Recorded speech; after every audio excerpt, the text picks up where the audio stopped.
Welcome, everyone, to our SSP webinar. We have four very accomplished and, I think, informative speakers for you, and you'll be hearing more about them in a moment.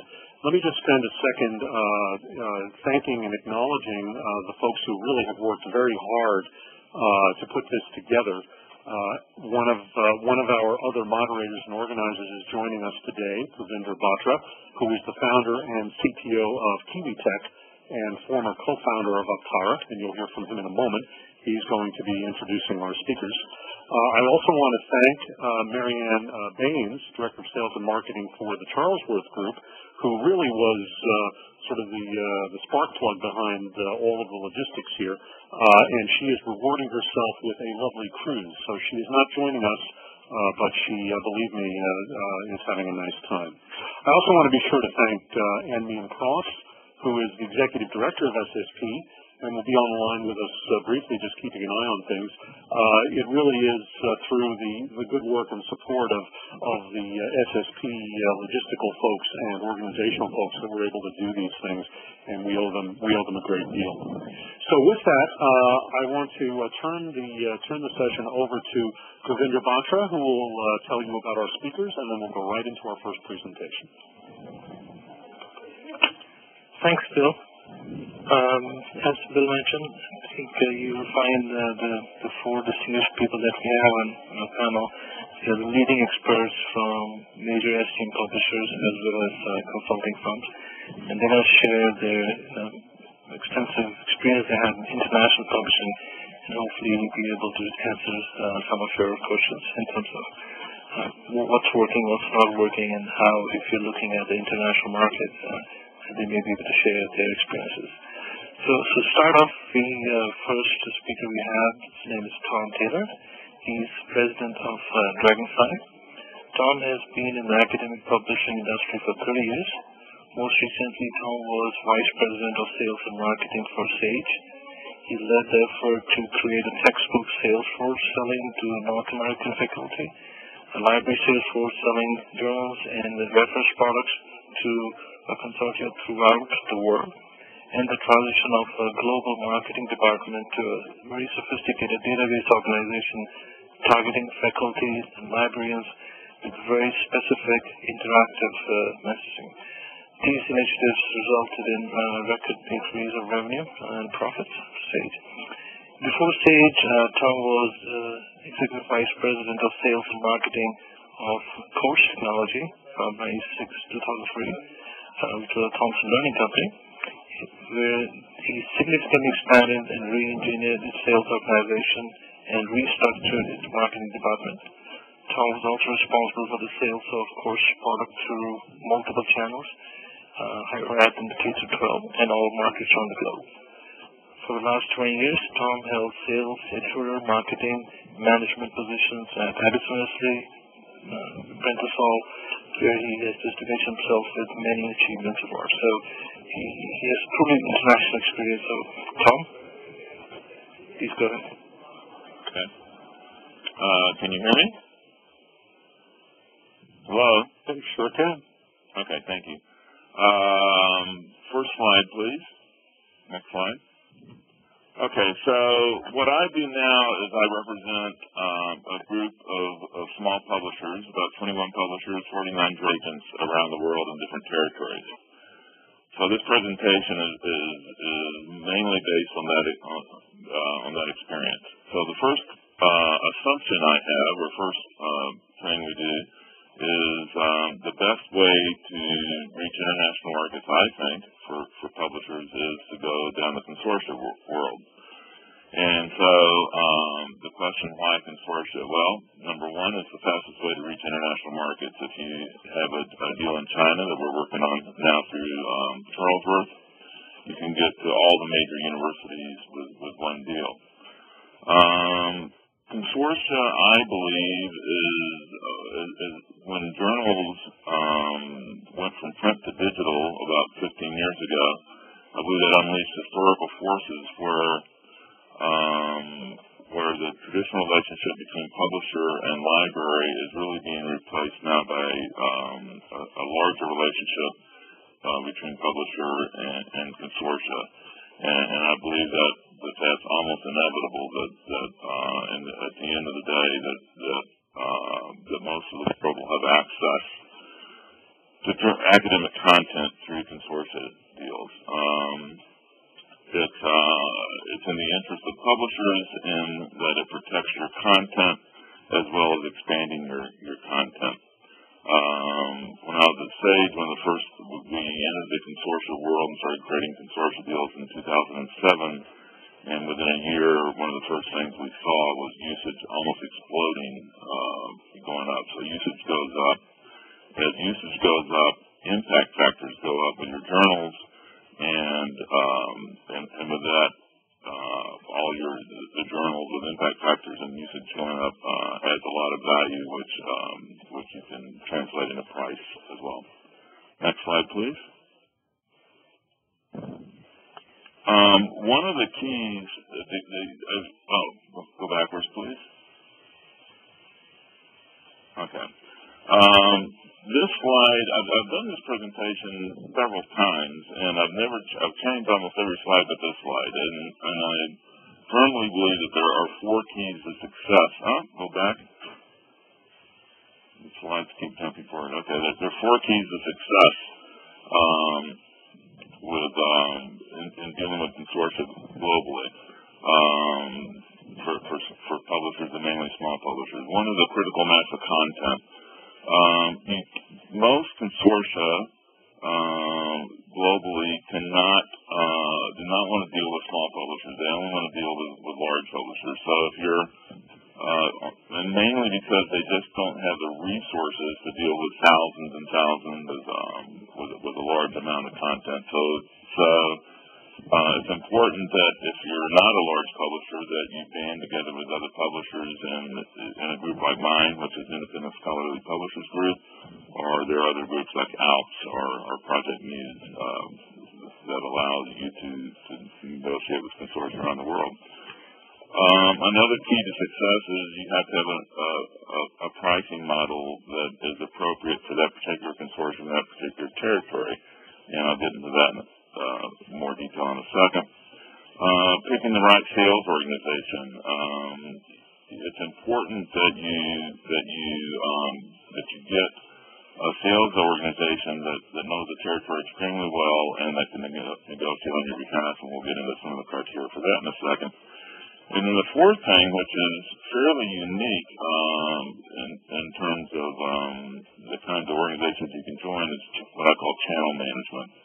You need someone to work with a sales organization on your behalf. And so that can be someone that you hire internally that can be devoted to working with that sales organization, or it can be someone like myself that you hire contractually. Next slide, please. Okay, the different kinds of pricing models. This is an order of what I would call from traditional pricing model to non-traditional. So the most traditional pricing model with a consortium is to maintain the subscription holdings, that is, you go into a territory with the libraries, and one of the first requirements is that you ask them to continue to subscribe to all your journals, and then the most traditional in your collection. Somewhat more, less traditional would be to have a top-up fee. So if they're subscribing to, let's say, 10 journals for $10,000, for maybe 20% more, they subscribe to the remainder of the journals. Something less traditional would be a flip deal, which is simply you come up with a price that they have access to all of your journals without requiring subscriptions. And then finally, something that has nothing to do with holdings at all would be a tiered pricing model. American Chemical Society, for example, created such a structure based on research intensity or enrollment or usage statistics, something or a combination of those. Next slide, please. Here are what I would consider the territories and consortia that are the are the ones you would go after first if you've never been in the consortia world. So CALL is the Australian and New Zealand consortium, which has been around for a long time and deals with most of the major publishers, as does TESLI, which is another mature consortium, which is a Korean consortium. India is one that ISPEG NIGROUP is working on now, and it's an emerging market I would consider in terms of consortia deals. China's got CALIS and NSTL. NSTL is, I think Adrian will talk about that in a second, which is more of the STM consortium for China. Middle growing trend to try to keep students and graduate students in the Middle East rather than going to Europe or the U.S. until they're starting to put money into their universities. Europe is obviously one of the more mature markets. I've got GIST down here, which is the UK funding agency. Next market, please. Next slide. Latin America, COMPAS is one of the oldest consortia. It's been around for over a decade. It's a Brazilian consortium. Mexico is now emerging as this last year was the first year that the government has funded their national consortium, and so that's an emerging place. Canada is another CRKN. I think that stands for Canadian Research. I forget, but it's a national market that deals with most of the large publishers. And then obviously the U.S. there's no national consortium here, but there's state ones like California Digital Library, and then regional consortiums like Northeast Regional Libraries. Next slide, please. The different kinds of pricing models that I described earlier, the maintained holdings, where you're asking people to maintain their subscriptions, are really appropriate for places that where you have highly penetrated markets in terms of a lot of subscriptions, like Australia or Europe. Most of the consortia, most of the publisher deals in those territories are maintained holdings. Where there's not significant holdings, like China or Korea or Brazil, they tend to be a one price access for all your journals rather than a subscription deal. This is for what territories.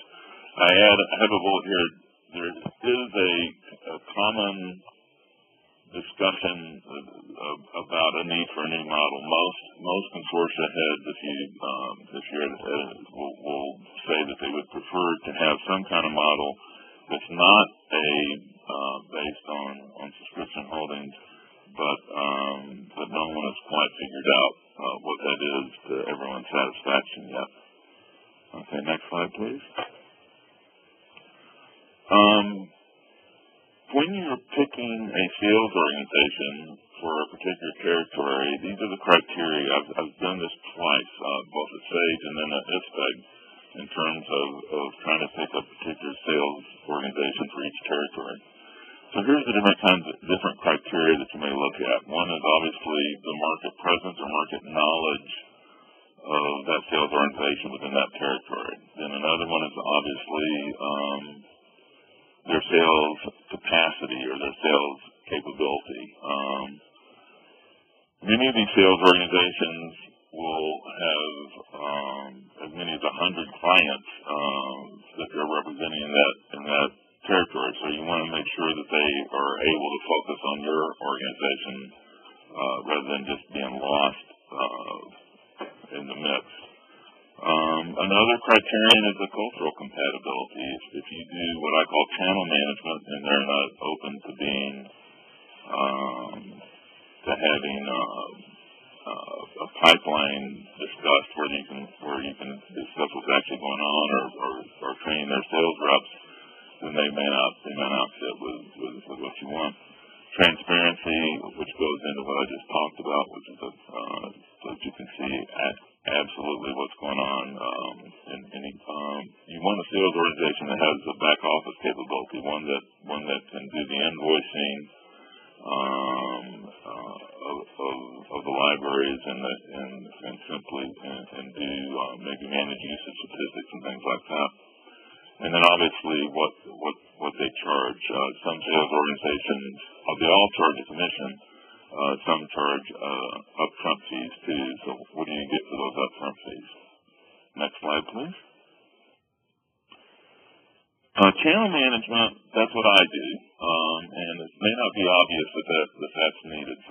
Some people say, why not just hire the sales organizations and leave it alone? I firmly believe that adding what I do into the mix or someone else that is totally focused on the interest of your organization maximizes the potential sales in the territory for your company. You do product training to the sales organizations so that they understand the value of what you're selling. You create the marketing materials or take the marketing materials from the publishers and create it in a way that the sales organizations can use. You do sales tracking through pipelines so you can see what's coming down the road. You go work the high-value consortia yourself. I go to, in the next several months, I'm going to Australia, China, Taiwan to help work valuable deals. You're basically the communication link between the publishers and the sales organizations and the market. And like I say, you can hire someone to do this, an internal employee, or you can contractually hire someone like me. Small publishers that I work with right now, there's 21 publishers, 49 journals. We started about in August 2010. Here's the different sales organizations that we've contracted with to work in the different territories. Adrian will be talking next. He's with Charlesworth in China. It's all channel managed by me. The ISPEC group that I created is an extremely participatory democracy group. We vote on everything, including the deals that we work with with the consortium, and we create a different pricing structure for each consortium. Next slide, please. Having said that, there are a number of challenges, specifically in the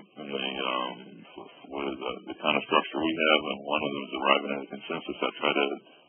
We try not to do a majority vote. We try to do something where everyone agrees. We also maintain the confidentiality of publishers, and that can kind of create a challenge in terms of doing things like holdings analysis, subscription holdings. We've solved the back office issues by having sales organizations that can do that for us. There are geographical challenges, which means I get up at 1 or 2 in the morning sometimes to talk to sales agents around the world. And then because of the publishers have limited resources, there's always budgetary issues.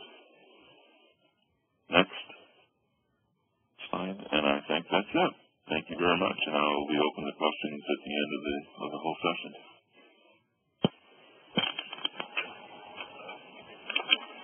Thank you very much, Tom. That was great. And you'll see, we will continue to, I think the speakers will provide. Without further ado, let's introduce our second speaker. His name is Adrian Stanley. He is CEO of the Charlesworth Group.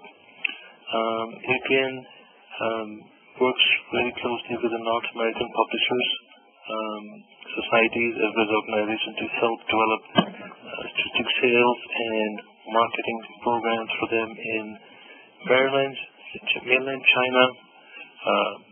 And prior to this, he also worked 4 years as production director for Charlesworth, China, setting up their Beijing office in 2000. Adrian is an active committee member for the SSP, and he's been involved in many similar kind of webinars and other places where he shared his thought processes. He's also involved at PSP, the North American chapter, and the Council of Bioscience Editors. So, Adrian? Yeah. Thanks, everyone. Well, very sort of briefly here, next slide please, Govinda, but very briefly, the Charlesworth Group went into China in 1999, and we offer sort of XML typesetting services and really got into the rights and licensing and sale of content, part by luck, by being asked by publishers what to do, by doing detailed research, and finding out that there was a business model and a sort of market for us to work. So we've spent the last 10 years or so working with society publishers, many who I see are on this call now. So one of the newer areas we've found interesting to work as the growth in China has been developing in research and authors is working more closely now with all we bring into the mix. So next slide, please.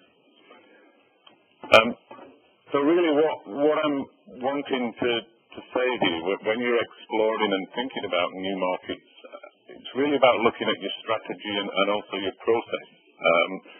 What I hope to tell you about China is where I practically have my knowledge, but I hope you can apply these things to many other markets, so please don't just see it as China.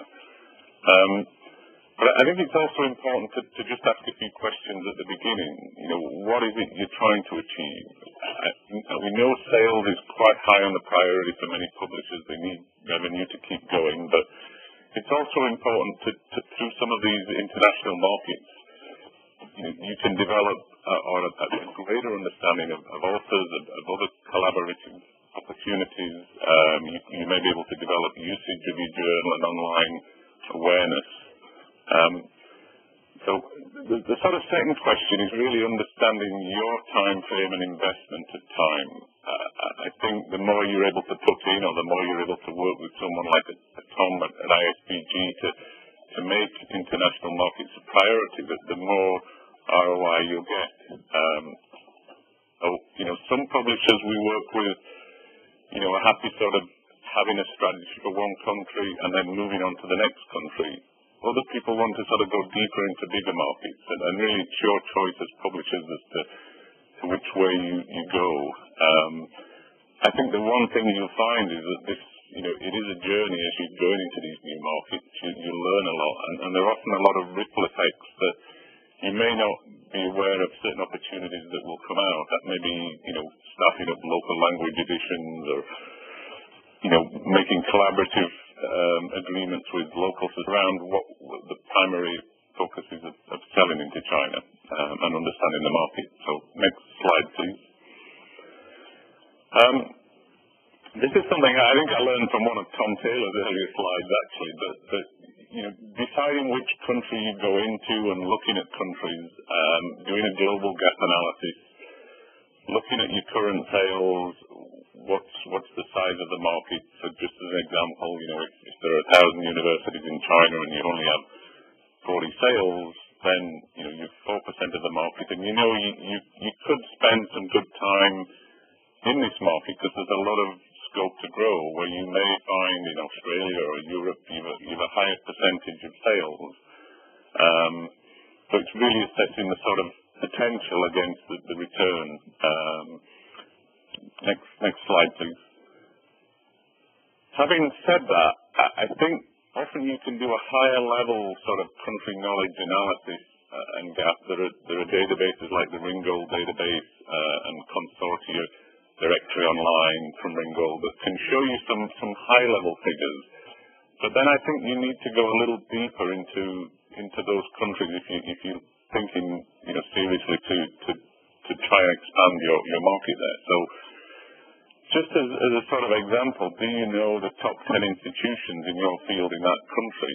Do you need to know? If you have a good agent or a good person who's working on your behalf, maybe you don't need to know. But one thing with China is there may be a lot of institutions and organizations, but also having an idea of their annual budget and annual spend.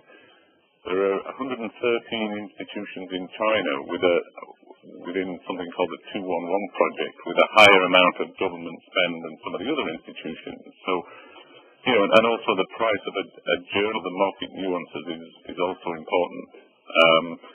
Taking a look at what similar publishers are doing to you in different countries, can also help just decide either where the next new area is or which consortia, which way to work.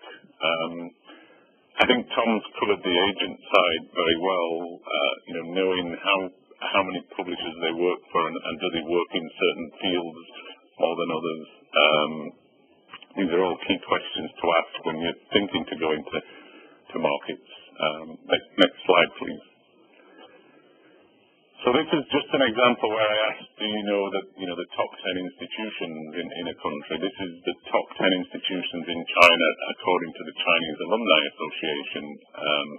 This is more based on research and prestige of the universities.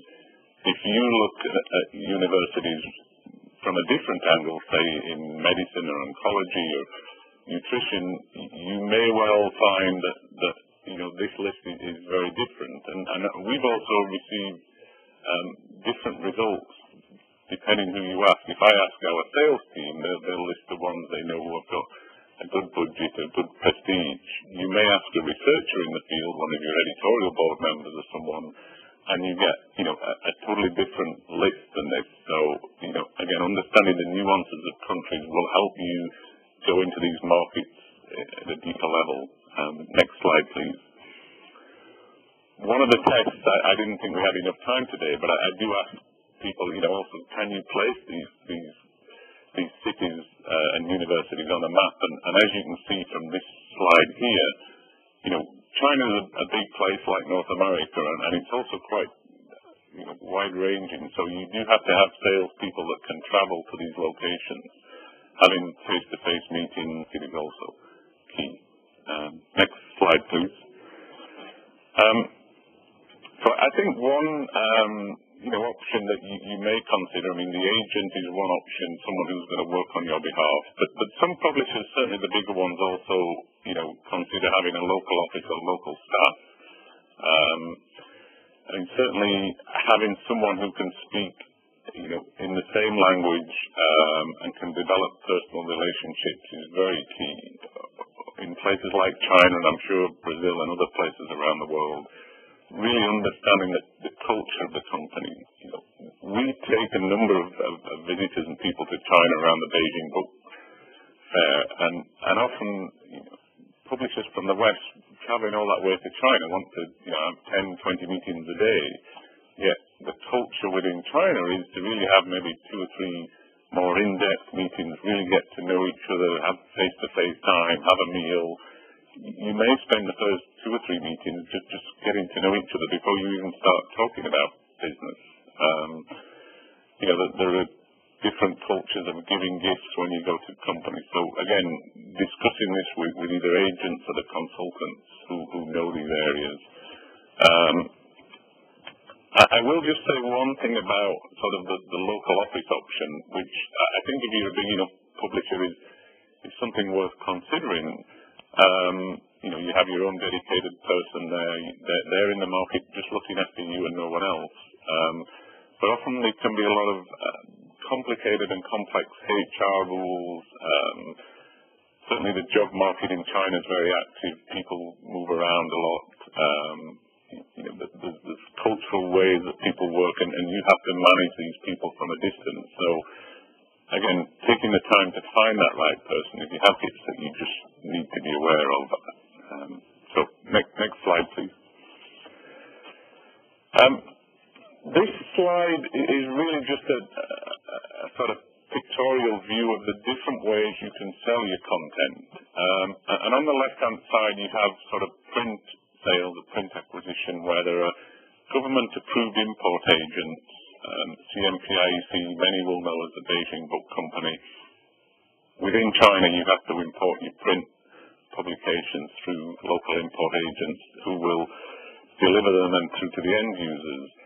Now, these are often a good way if you're in their catalogue to get some distribution, but it's also, in some ways, a fairly passive way, because you may be one publication within about 30,000 publications.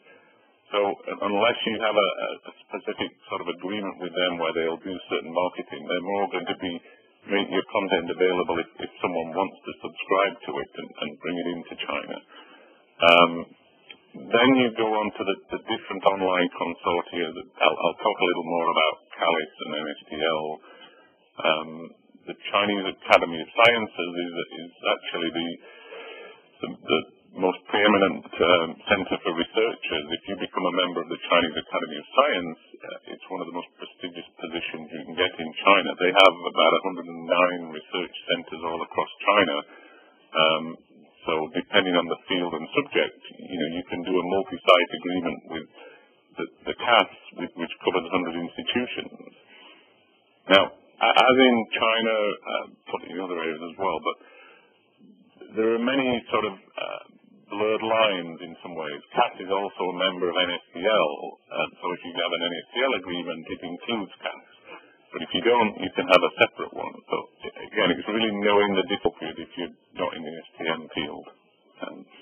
So next slide, please.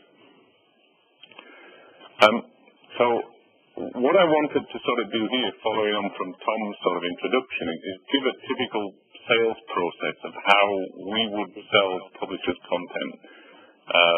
And just so you understand, when we were first in the market in the early 2000s, I would say this process was a year, and I could pretty much guarantee a sale, by the end of the year, or at least 90% of it. Now there's more and more competition.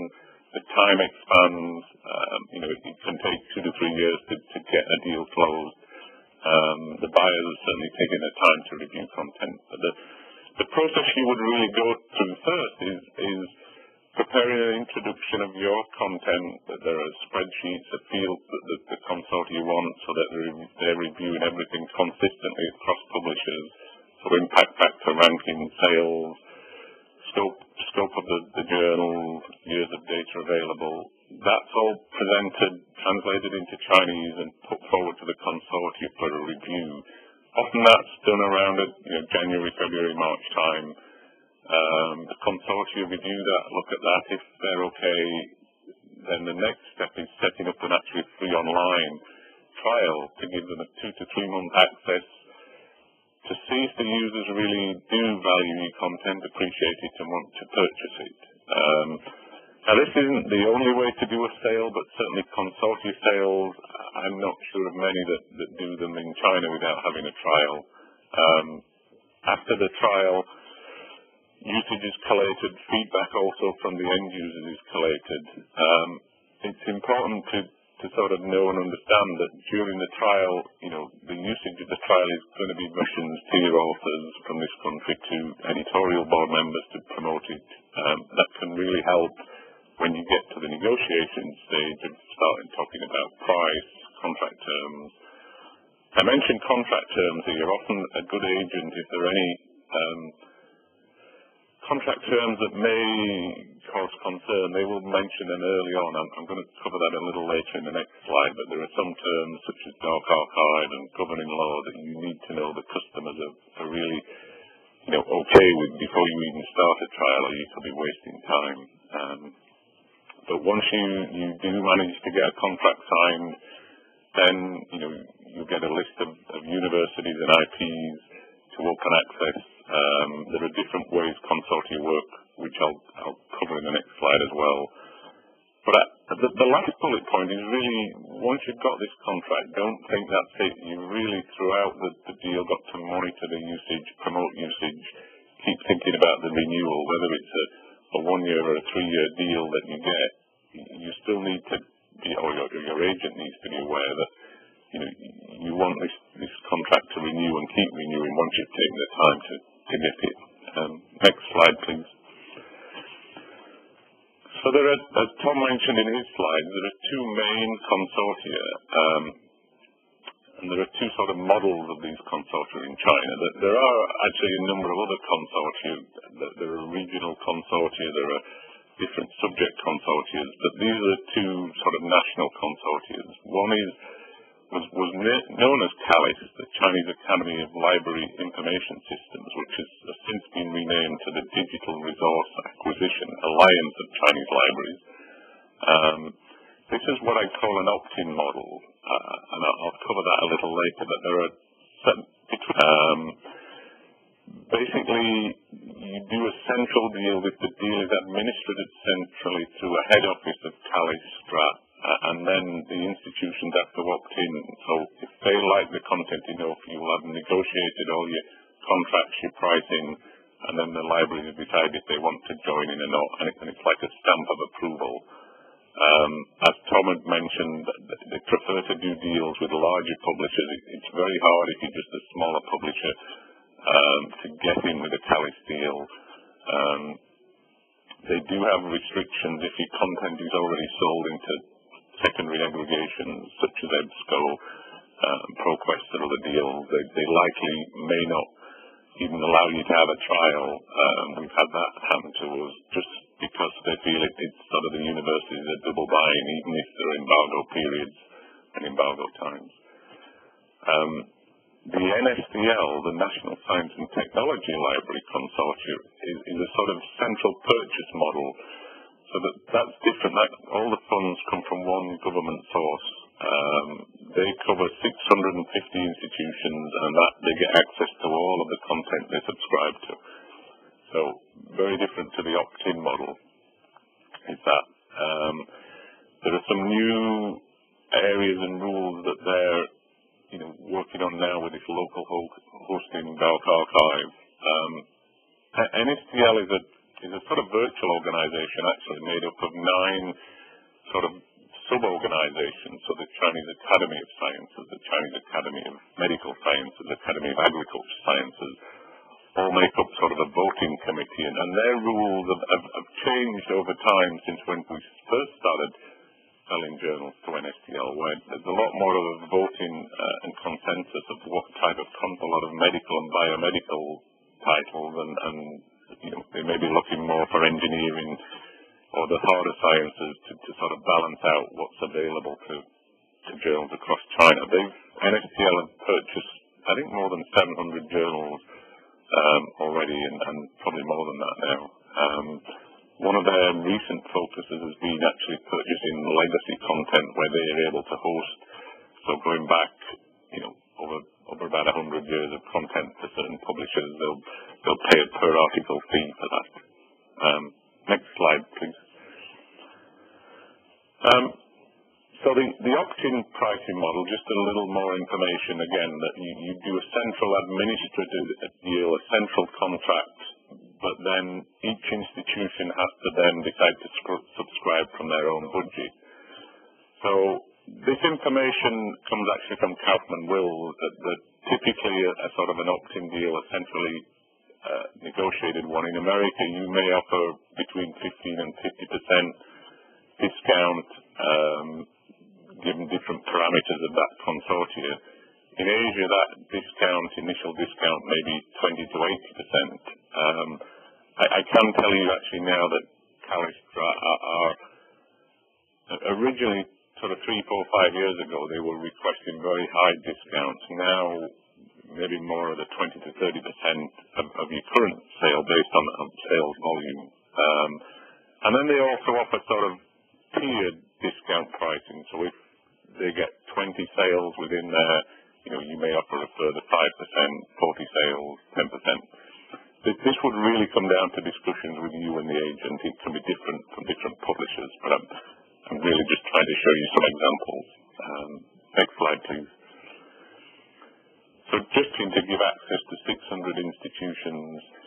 Many of these may not even access your content. If you're a medical publisher, the Beijing Forestry Institution or the Tianjin Naval Institution may not want access, but due to the rules of the consortia, you have to open access to them.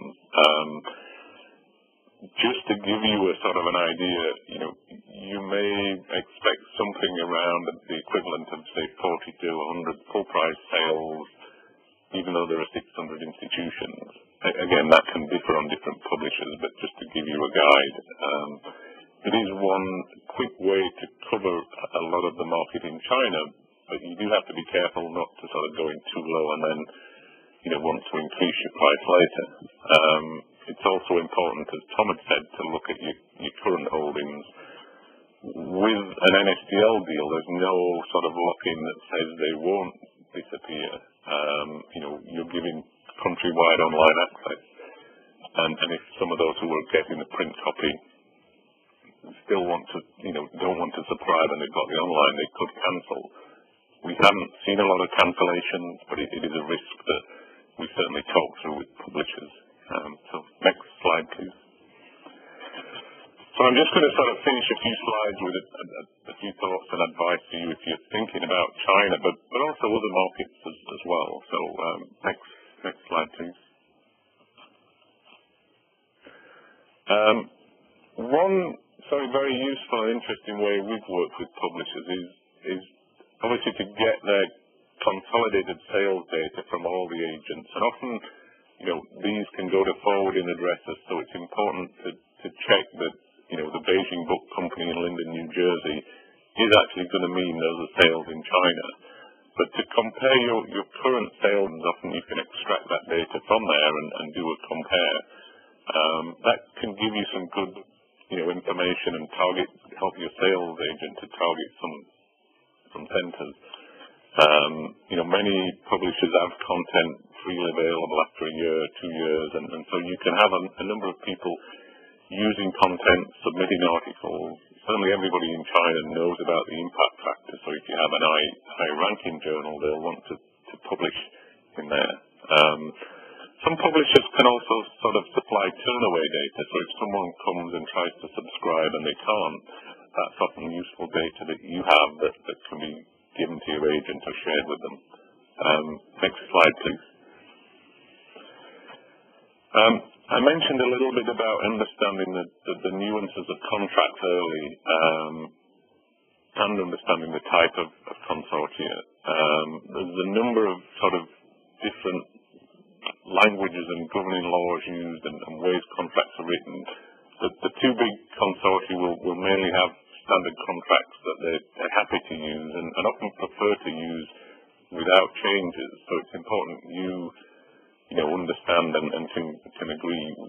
We work with some large, government organizations who really can't change the governing law to China. So, if that is really a stumbling block, don't even think about going to China sometimes, because they'll be as equally, unwilling to change unless they really, really want something.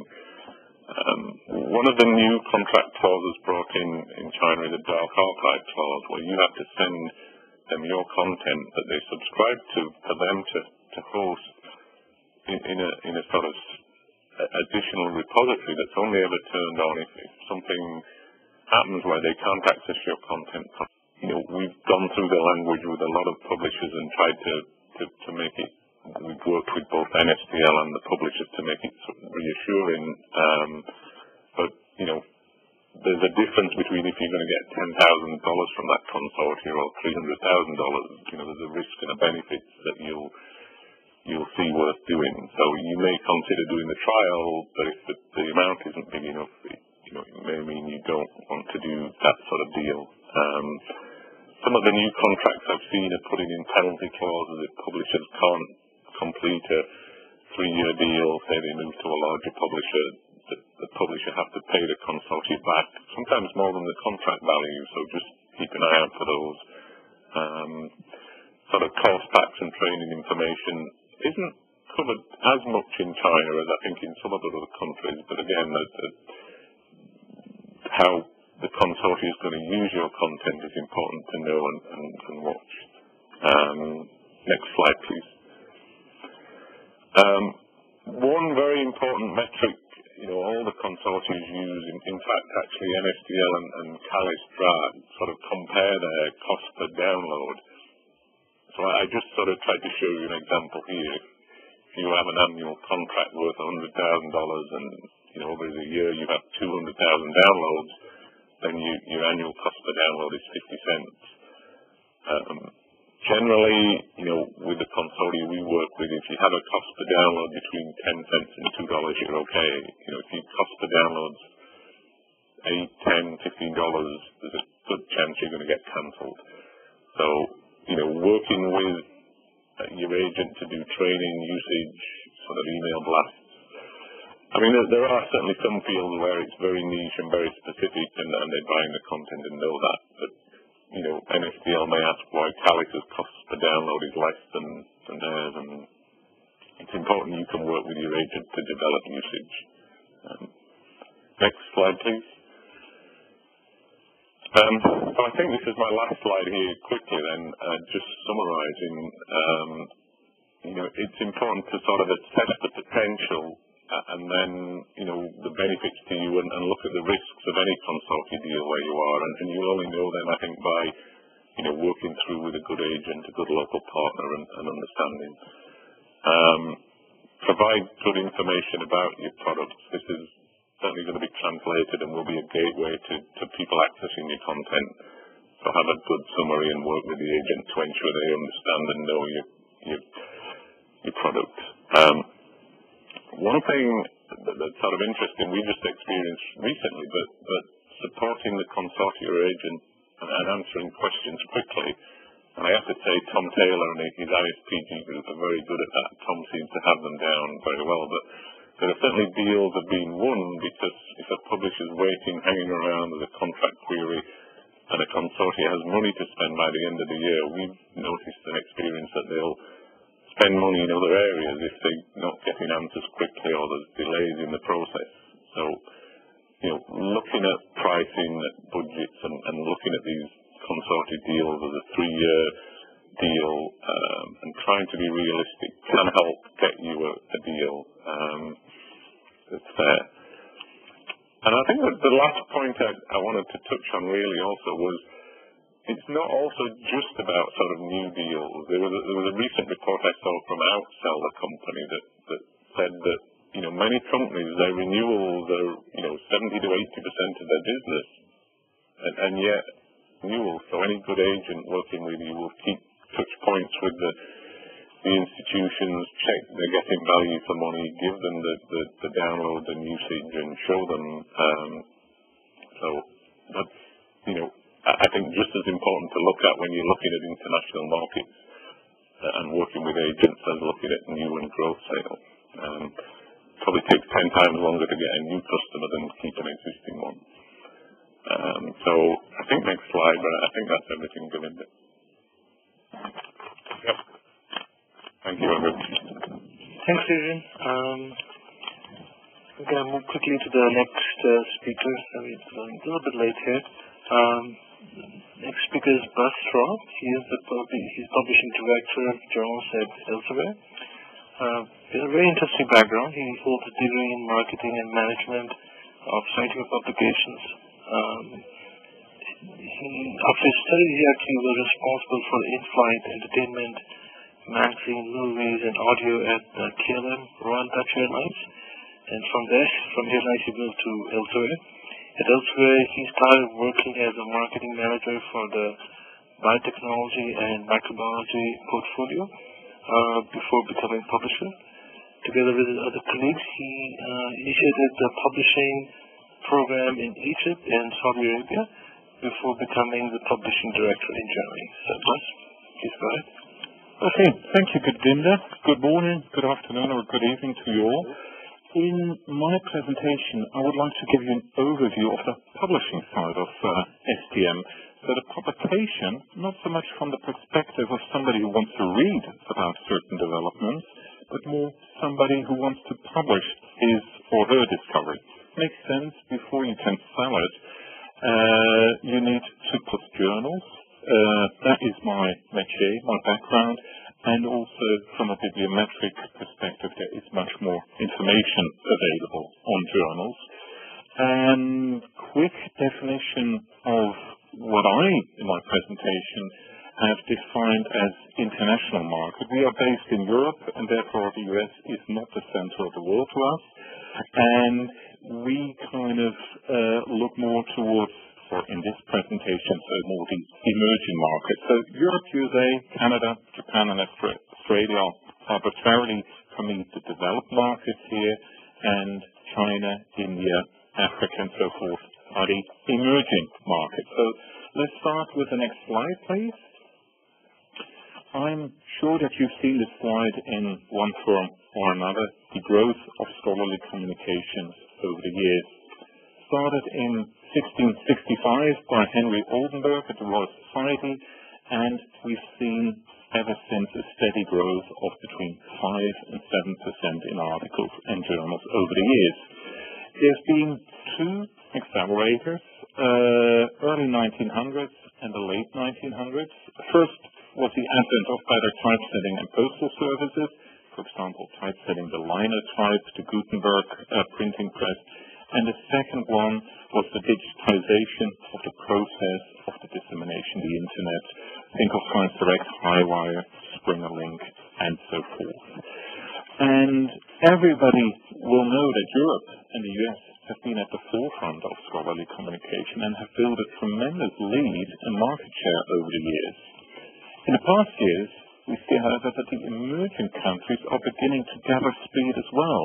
There's a flattening of the growth curve in the developing countries, but you see where lately this growth has been coming from, and this is from a presentation and a paper by Eric Archambault in Canada, 30 years assigned.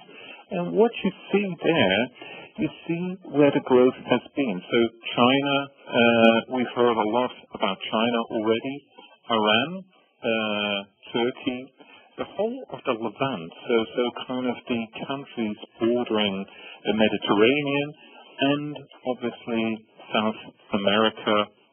We're going to hear from Mauricio later on, and include Mexico. Those are the countries where you see a growth in publication.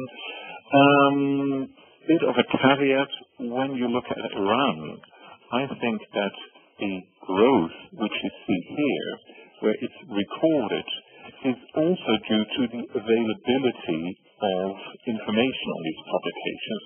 I think that with Iran, that's my personal belief, that you have seen already a growth within the country, but that material has only become available to us outside of Iran in the last few years. So on the next slide, we see that the quality is growing also, and here I'm going to go into a bit more details on certain countries.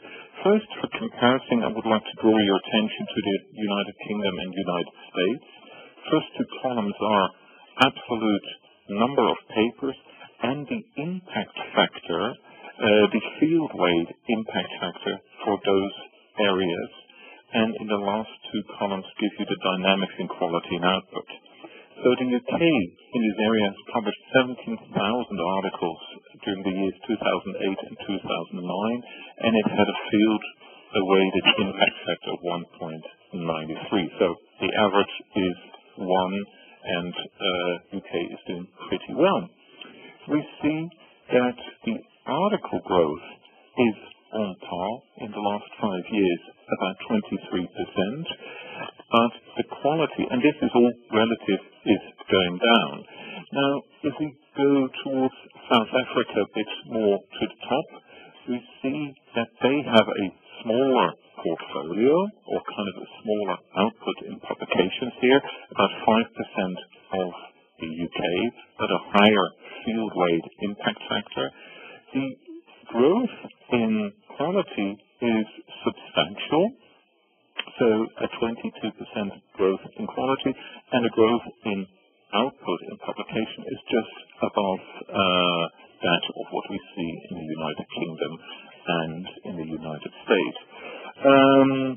Iran, overall, it's halfway through. Decent output, about 2.5 times as much as that of South Africa. A lower quality, 0.48, but a substantial growth in quality and an enormous growth in papers. And Brazil, where is Brazil? Right at the bottom. I should have alphabetized this. Substantial growth output, so about a third of the UK. A decent but slightly below field weight impact factor. And you see here that the growth in Brazil has been more on the size than on the quality. So here we see that the emerging countries, they are coming from a distance, but they are catching up. Some are catching up more when it comes to output, others are catching more up in quality. So what do we see as the causes of this? It is, we believe, chronological. Due to the advent of computers, machination, and automation, the, let's say, competitive playing field moved to a higher level. I mean, manual labor has been replaced by machines, but the knowledge required to use these machines in the broader sense has become higher. So societies have to, and they can nowadays because of increase in economic output, adapt to this increase in desired knowledge. Also, when we look at the research institute, we see that the advent of automation in the broader sense means that producing research is becoming more efficient. So one researcher can produce more science. It's becoming more effective. We see, due to the globalization, an increase in adaptation of English. I'm at the moment working in Germany, and we see that of our portfolio of 50 journals which we do out of Germany, I would say that at least 40 are being published in English. They're rooted in Germany, Austria, and Switzerland, but the language is becoming more and more English. We see that also in France, in Brazil, and you see further much that there is an increase in the desire for a knowledge-based society. Best example here are the oil states, the Arab Peninsula. Perhaps crudely put, they have at the moment sand, sun, and oil. The oil will run out, and on sun, you see that in the Arab Peninsula, they have, due to their oil, they have enough money to kind of really actively push a knowledge-based society. So this means more researchers with a higher research output that all have a higher desire and a capability to publish. And this is causing a substantial pressure on the publication system. Next slide, please. Here is another slide most of you will be familiar with. The publication gap, also known as the serials crisis. The research output here in the United States, so even in the developed country, outgrows the budget available for serial acquisitions the library has. And in that gap lies a challenge, but at the same time an opportunity. Unfortunately for, again, the developing countries, that is a bit, that gap, that challenge is a bit larger. And the next slide. And what we see in the emerging markets, they are here at a disadvantage. The quality of research coming from these emerging markets is not completely on par with that of the developed markets. Also, the reputational research from these emerging markets needs to be built. I mean, even if the quality is good, if the perception is that it's somewhat poorer, you have a problem. Also, the local publishing structure and culture and the dissemination possibilities in some of these, and I specifically say some of these emerging markets, the financial resources are limited. Again, there, for example, of the Arab Peninsula, there it is the other way around. There, the financial resources are substantial. So, and on my final slide, I wanted to say, although there is this, on one hand, there's a huge opportunity at a huge disadvantage because of this serious gap, this publication crisis. They are very interesting, and we at Elsevier take a very active approach to developing publications from these emerging markets. So I've gathered from Bill that we're going to do questions and comments after all the presentation. So if anybody on this call feels like sharing a few thoughts, discussing it, be more than happy. Govinda, I'm handing over back to you. Thank you, Buzz. It's great.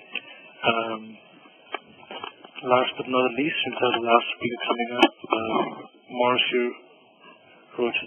He's editor-in-chief for Clinics Journal in Brazil.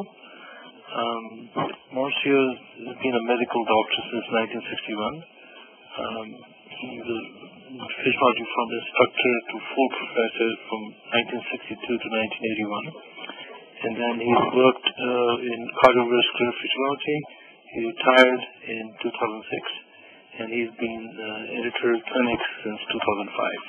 So, Mauricio, please go ahead.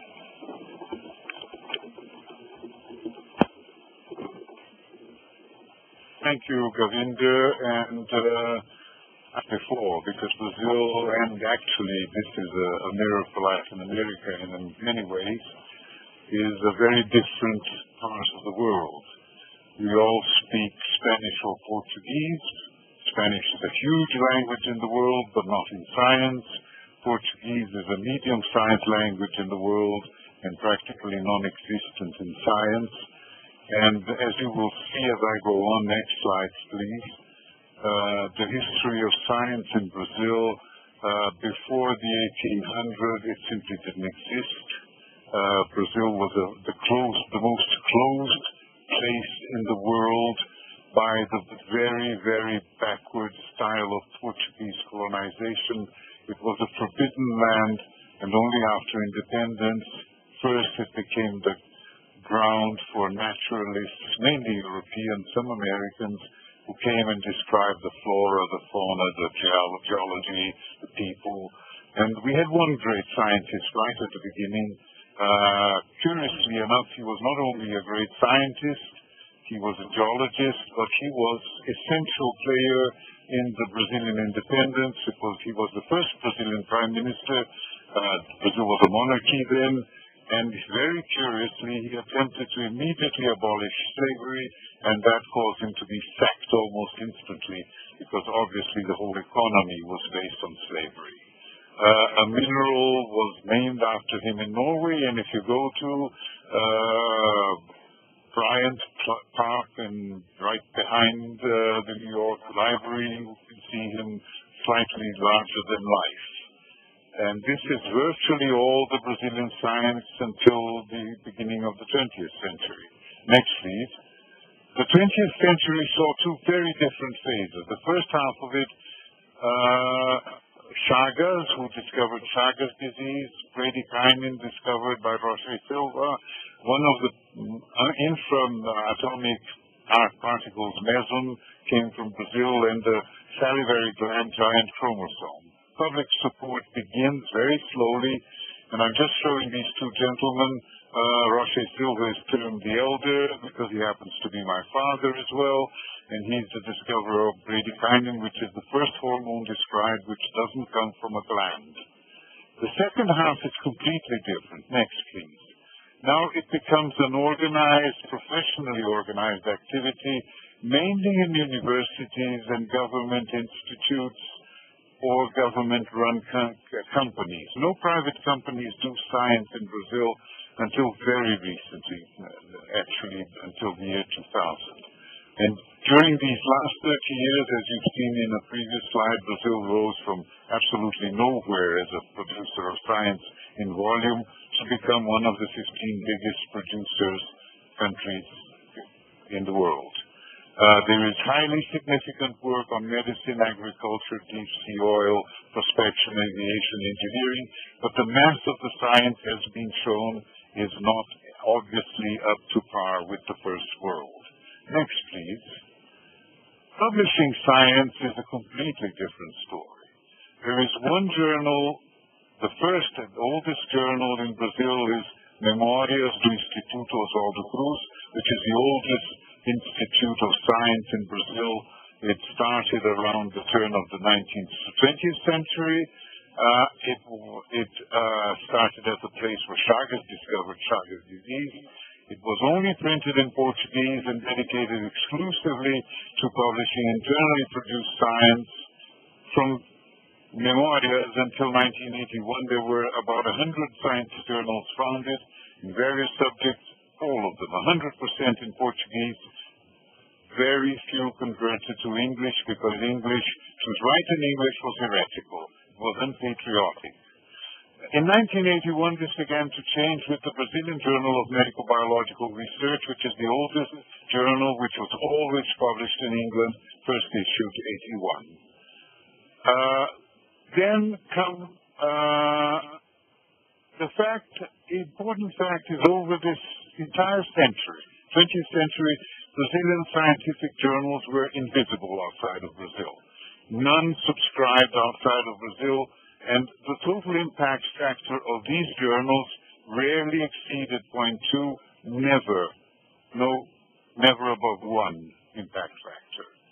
Then in 1998 and 1999, sheerly by coincidence, PubMed came into existence. I mean, the National Library of Medicine had been there for 150 years, but it became totally open public internet, www in 1998-99. And at the same time, in Brazil, an institution was founded called Cielo. Next, please. Cielo is the scientific electronic library online. It is a collection of Latin American, Caribbean, Portuguese, Spanish, and South African journals comprising today circa 800 titles. A PubMed-style entry examination is performed for all applicant journals with an 80% rejection rate, and all Cielo journals must be free open access from the day of issuing. So all of this has changed completely the visibility of journals. Just the Brazilian collection in Cielo, which rose from 20 in the first year, these are 20 experimental, to 246 up on last count, the beginning of this year. And the next, please, shows the download of papers from this collection, which, as you might expect, grew just as everybody else's grew exponentially. This is a log scale on the ordinate, and you can see that from 5,000 downloads in the first year, we are up to 100 million. And the flattening out of the curve does not mean it's stopping. It just means that quite a few Brazilian journals are now going into PubMed Central. My own journal has half of its downloads coming from Cielo and half from PubMed Central. So this total number of downloads is way above 100 million these days. Next, please. And here you have data from the complete collection, which includes the rest of Latin America. Brazil is roughly half of the Latin American science. The total of downloads per year is now 400 million from the collection, which means that both the Brazilian and the rest of the collection download about 500,000 papers per journal per year. And this begins to give us a certain level of international status. Next, please. These are, in 1999, just as Cielo was beginning, pre-Cielo, impact factors. And you can see that I've put up the top 20 impact factors of Brazilian journals for that year. And you can see that it ranges from 0.55 maximum to 0.12 with an average of 0.24. And these are the best. So you can see that average has risen from 0.24, only the 20 best, to 1.19 with the top journal, the single Brazilian journal above a level of 2 of impact factor. We believe that this is going to change somewhat in the next years with more journals joining the 2 impact factor group in Brazil. There is a question of reputation, and I love to tell the story of how Greenbaum, who was a professor of pharmacology, used to teach about bradykinin, and he told me once that when he said in his undergraduate classes that bradykinin was discovered in Brazil, he was greeted by a roar of laughter because it had to be a joke, nothing else. Next slide, please. This shows the general growth of what we think are the now 18 Brazilian journals, which will go above 1 impact factor in the next reading in June 2012. And as you can see, I've marked with little red spots 7 of these 18 journals were born after the beginning of Cielo and after in the 21st century. And they're climbing nicely up into the top groups. The average impact for these 18 journals has risen from half to 1.3. So this is typical of Brazil. I mean, there are a few selected journals which publish science which is beginning to look like first world. Very definitely only beginning to look like first world. The next slide, please. It goes into who owns and manages Brazilian periodicals. I'll go to Capes later about, it's very important in the Brazilian history, belong to specialized scientific or professional societies.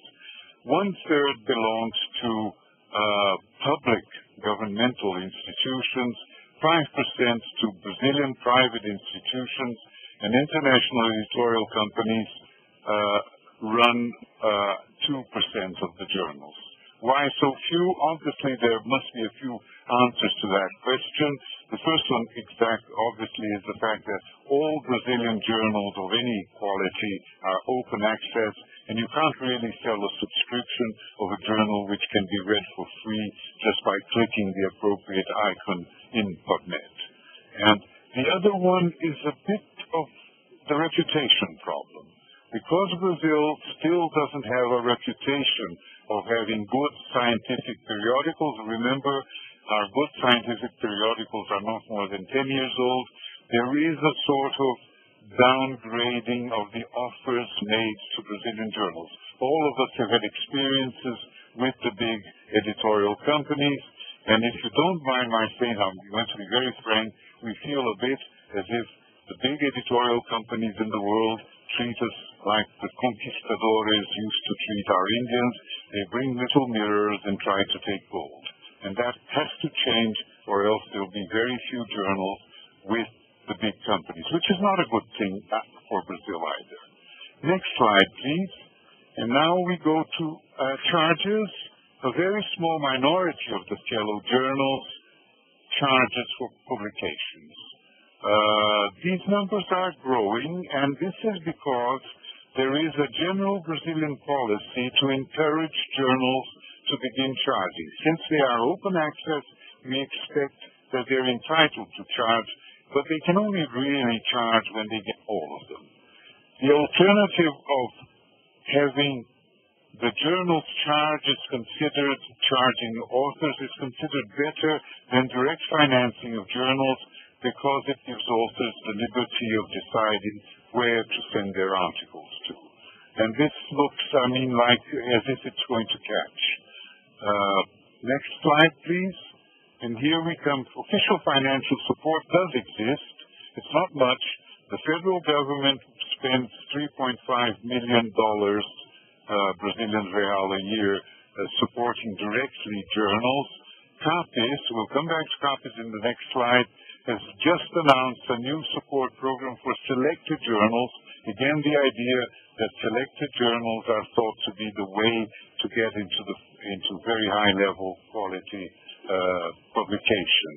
And every state in Brazil has a state research council. Some of them are quite fictitious in the backward states.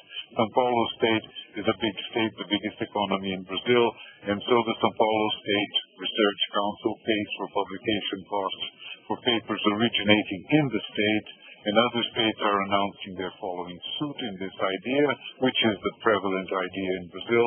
Next, please. And here we go to some hospitals with research establishments cover publication costs from their own staffs, and finally, the rest gets published by costs borne by authors. Some of them, of course, have research grants, which pay for the cost. Some will have to run the hash around the authors and collect the money for payment when it is charged. Now, Capes. Capes is a very interesting consortium in terms of actually the commercial side of the business because it's an absolute cornerstone in the regulation of Brazil. The CAPES portal, in which a very large collection of periodicals from all over the world are bought by CAPES with federal money, of course, and made available to all academic and scientific institutions in Brazil for free. I can access any journal, any paper, get the PDF down just because I'm sitting down inside an academic institution. It is in charge of accreditation of graduate programs, regulation, rating, and counseling. And the CAPES portal, of course, is essential for all of this. Programs in CAPES come under 47 different areas of knowledge, roughly half of which are the hard sciences. Medicine has 3 different areas, biological sciences 3 other, and so on. Next, each of these areas is controlled by a peer review elected committee. So every program will vote for who they want in the in the controlling committee of their own area, and this works. But there is above them a nominated from above council. It's the Technical Scientific Council of CAPES, and all the committees cannot come under this council, and this council is not peer review, it's not peer elected. I'm sorry, the peer review is wrong, it's peer elected up there.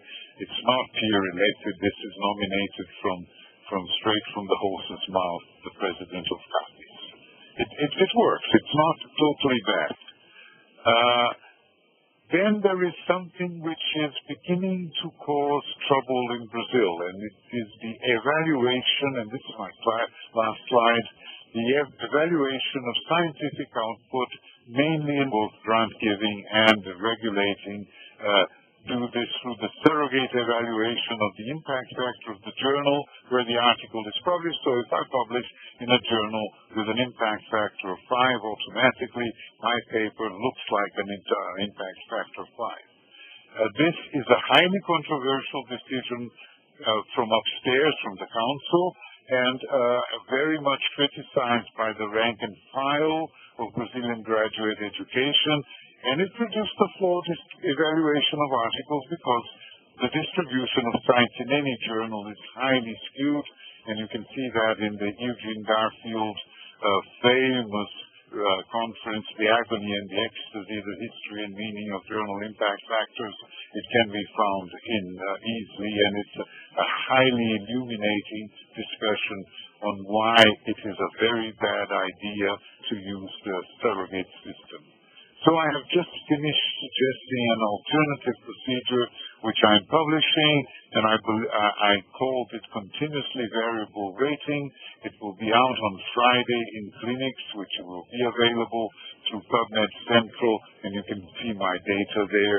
I believe this might be an interesting alternative for the evaluation of science within systems in charge of evaluating science. I think this is the last slide, and I thank you very much, Govinder, for giving me the time to speak about the Brazilian publication market from the scientific side of the view.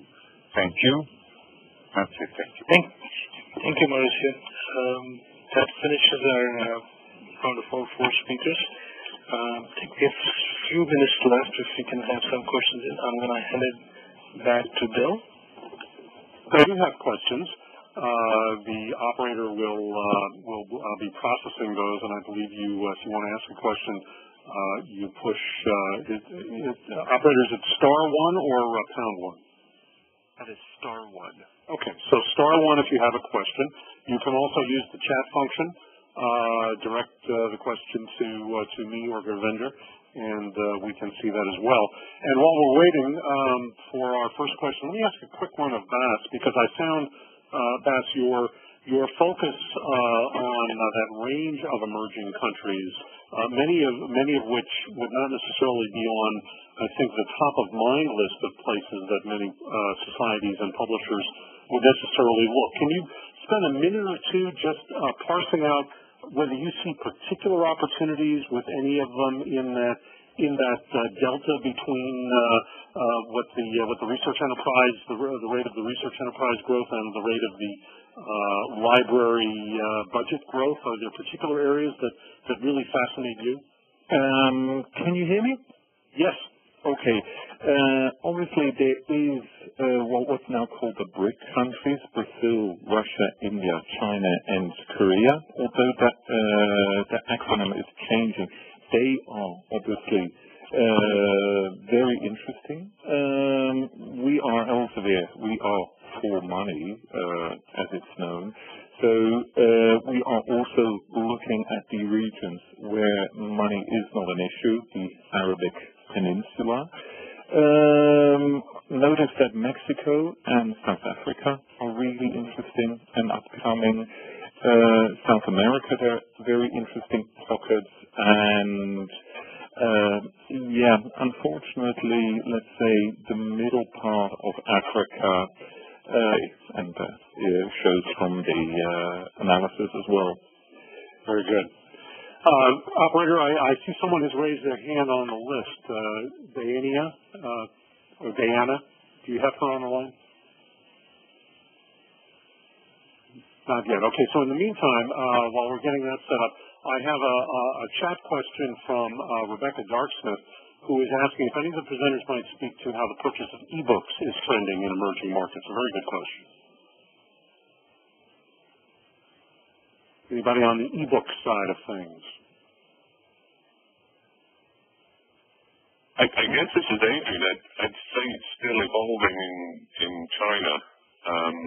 Certainly the bigger aggregators and people are joining and there is interest, but the types of models and licenses I think are still emerging as to how people are buying e-books. There is certainly funding for people buying printed books and regulations there, so that's still popular. Probably being bought more through aggregations, I would suggest. We have a question from Claudia Leo, and Mauricio, maybe you could... I'm sorry, go ahead. In Brazil? Yes. Yes, it's beginning in Brazil. It began in the middle of this year, actually. And there are about 5 or 10 of the Brazilian journals, which are, including my own, which are offering an e-book inside our site, really. And so this is beginning to happen. Good. Claudia asks, any of the speakers, but maybe Mauricio, you'd like to take this. Could Argentina and Chile be considered either emerging markets or mature markets within South America? Well, Argentina is the seat, Mauricio here, is the seat of 2 Nobel Prizes in medicine and biochemistry. Then they went through a very bad patch over the first years of the second. They are very solid markets in the sense that the level of education in Argentina and Chile, the average level, is way above that of Brazil. Their production is of average better quality than ours. They're tiny markets these days, but they might be interesting in the sense that they produce very high quality stuff on average. Any of our publishers or representatives have a particular view on some of those other markets in Latin America, Chile or Argentina, where they sit? This is Bart here. If I can quickly comment, indeed, Argentina and Chile are small compared to Brazil. I would say about 20% Argentina of Brazil, and Chile, say, ballpark 12-13%. But Argentina is very high in quality. I have a very quick question. It'll probably be our last one. I'm sorry, go ahead. I'm talking over someone.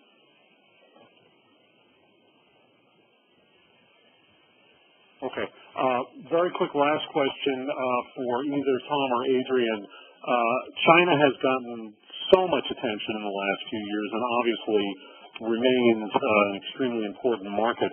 But I'm wondering if either of you in the few seconds we have left could just talk a little bit about whether you find the potential upside in China to be quite the same now, despite all of the challenges that you laid out, as it may have been a few years ago, or is it really much more of a matter of it being much harder to get in and stay in with contracts and this anymore, is it?